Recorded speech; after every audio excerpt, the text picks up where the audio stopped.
I'm just a girl from a remote area in the Philippines, and I don't have any power. And I wasn't expecting that people would be interested in my story.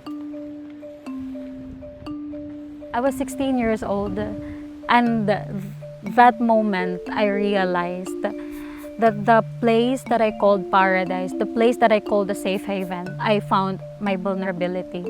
And from that vulnerability, it urges me to do something that I don't want to feel, just to feel like a victim.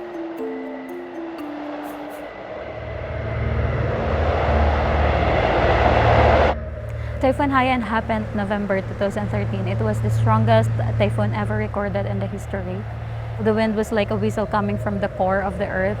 The water was already high and it was coming to our evacuation center. We didn't know what the storm surge was. We didn't expect that it would be that disastrous, that it would be that monstrous. I saw a woman carrying a child, and when she got up from the water, the child wasn't there anymore. It was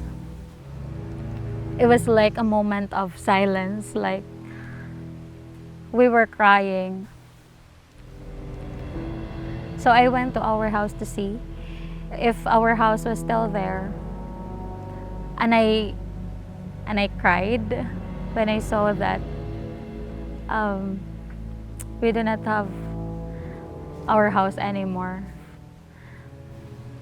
My childhood stopped during Haiyan because after that everything just changed. I needed to be mature. I needed to survive on my own. I needed to support myself. I know now what's the purpose of my life. I felt that I will fight whatever happens for the future. Depuis 2 ans, elle est devenue l'ambassadrice de son pays vulnérable au typhon. The president of France invited me to talk during the first day of COP21 in Paris. Actually, I felt empowered because I didn't expect that the leaders would really listen to my story. You should never underestimate your power to make a change, even though you're only one. I'm the founder of Youth Leaders Environmental Action Federation. We're the first organization who organized the climate strike in Tacloban last May 24, and we have again participated September 20, 2019 in the global climate strike.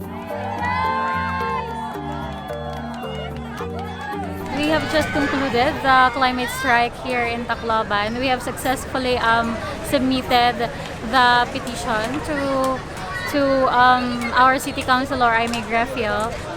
Next week, they will have the first hearing for the resolution to make Tacloban plastic-free and declare climate emergency in Tacloban. Climate change is now a human rights issue because the basic rights of people are being deprived, like the right to eat, the right to survive, the right to education. Our school was washed out. It was destroyed after Typhoon Haiyan, so we weren't able to go to school. I cannot say that we have already recovered now, almost 6 years after Haiyan. I have this fire in me to do something, to continue what I am doing, because you don't know what impact you are creating. You don't know that because of what you are doing, there are so many people are motivated to do the same as what you're doing. So every step, every individual action counts. Every individual action is important because that is where it starts to a bigger movement.